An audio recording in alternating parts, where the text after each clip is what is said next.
And now we're streaming. Yay. So, hey, everybody, welcome to today's episode of Think Like a Copywriter. I am using a different camera, which is why the angle is slightly weird. And the image quality is hopefully a lot better. So, hopefully, it comes through and streams with perfection and speed, which is nice. I have a feeling my friend Bogdan's going to be on this call, so I'm going to give him a quick shout out right now. Hey, Bogdan, good to have you on there. You guys are going to see me turning to my left a lot. That's because where my laptop is and where I'm actually going to be checking comments and more. Now, that being said, today's episode is brought to you by thinklikeacopywriter.com as well as adilamarsi.com as well. So there is a lot of stuff here that we can cover today, but we're going to be going into open loops. Oh my God, what else are we going to do? We're going to open loops and a few other things today. My brain's actually drawing blank, so you guys will have to wait with me for just a second as we do so, because everything is deciding to run as slow as shit right now for some very strange reason, which is brilliant. So we'll just give it a second. That was it. Open loops, reframes, and more. So that's going to be a lot of fun today because those are some of my favorite subjects. So what is an open loop? An open loop is essentially a concept where you start a conversation, you don't finish it, and you let them keep going until you kind of get to a satisfactory conclusion. It's very similar to the Zeigarnik effect, which is an incomplete part of work that basically waits for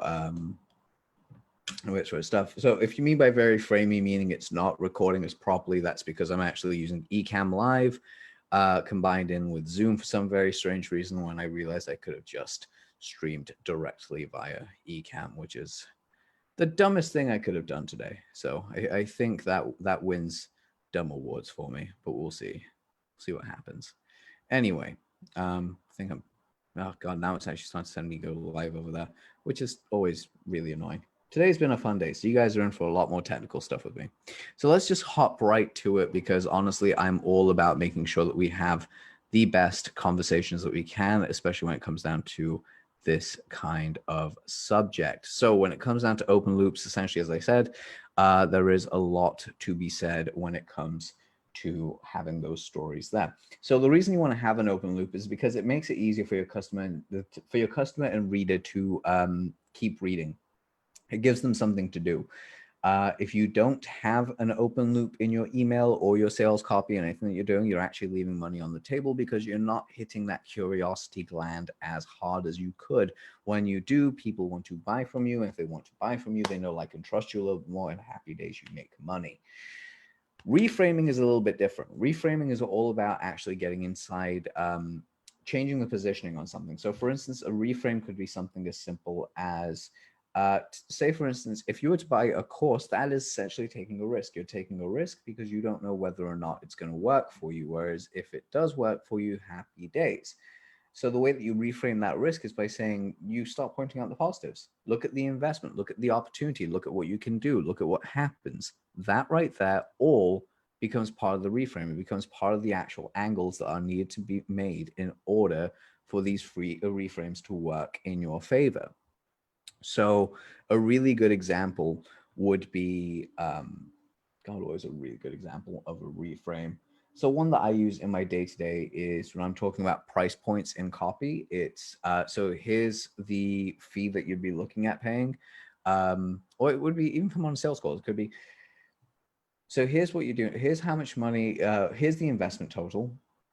Now the investment total is quite simple. What you're receiving for this amount is bam, bam, bam, bam, bam. And this is how it's going to benefit you. This is the end goal that we're going to go with. And that is a reframe of how to take an investment and make it something that is positive. So think of it as a health investment. You're investing into your health insurance.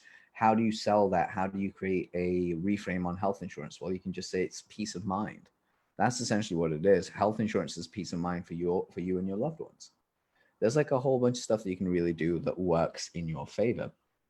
The other stuff that we'll be looking at as well, again, I know I'm kind of like just powering through these. And yeah, I know it's to do with the Zoom thing. We're actually working on it. I'll figure that out and see what happens because life, of course, right?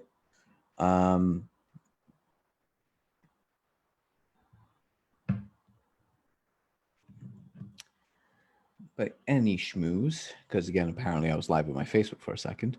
And that came in clear. Fuck. Should have totally used that system and software.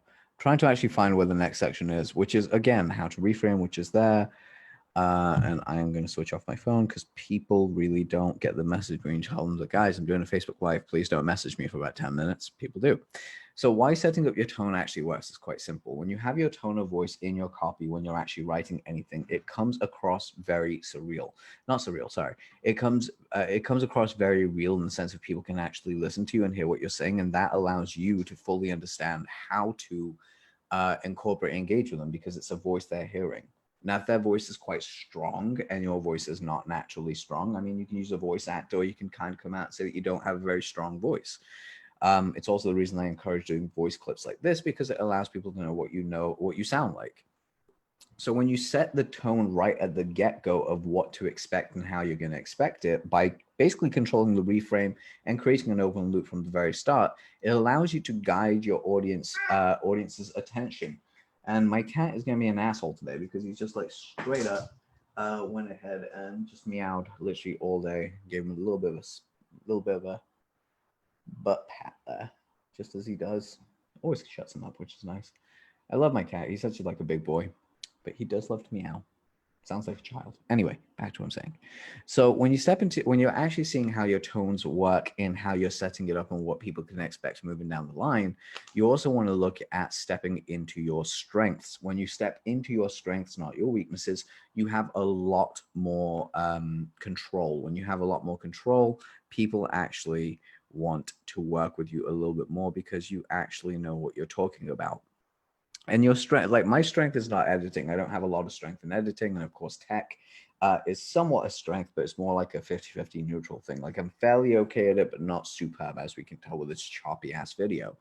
But at the same time, where my strengths really lie are being able to tell a good damn story and teach what I do.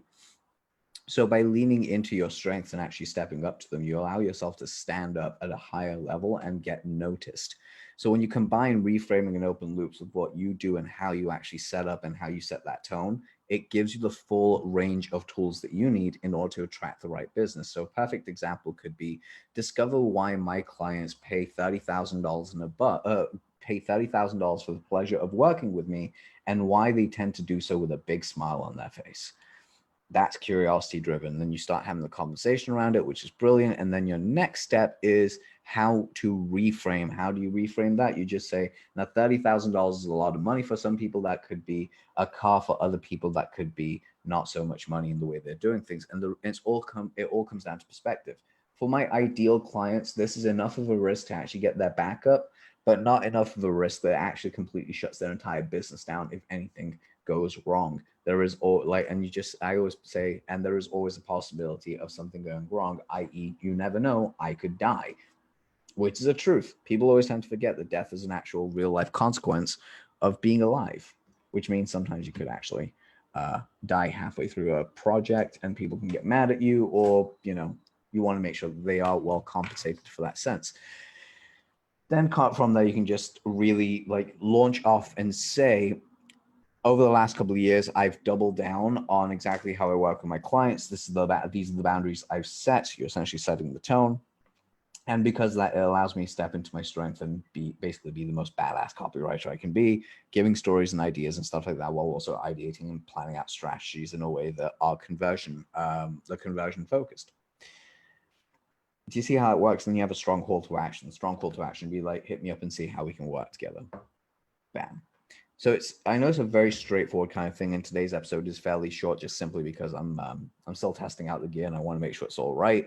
But guys, if you have any questions, as always, comment below. If you have any thoughts and opinions, please let me know. I am going to quickly read through the comment section on here right now because for some very strange reason, I can only do so when I have the browser open.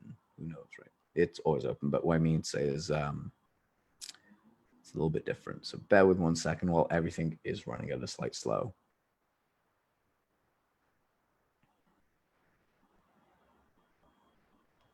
So essentially, I've got to really make sure this video crisps up and isn't going too framey per second. We kind of go through that. I think that's just because I'm using Ecamm and also Zoom, whereas I could literally just use Ecamm and that would work brilliantly. Crab baskets. But yeah, in the meantime, while I'm trying to sort out all my ridiculous tech at once, let's go ahead and see if we have any questions, queries, thoughts, or processes. And hopefully this page loads because it's taking absolutely ages. I swear I could probably have loaded this quicker on my, actually I couldn't, I'm lying. Like if I tried to do this with remember dial-up, you'd be here for like 3 weeks just trying to get this video up and running. Crazy how dial-up used to work. Oh, I'm just gonna use my phone, far easier.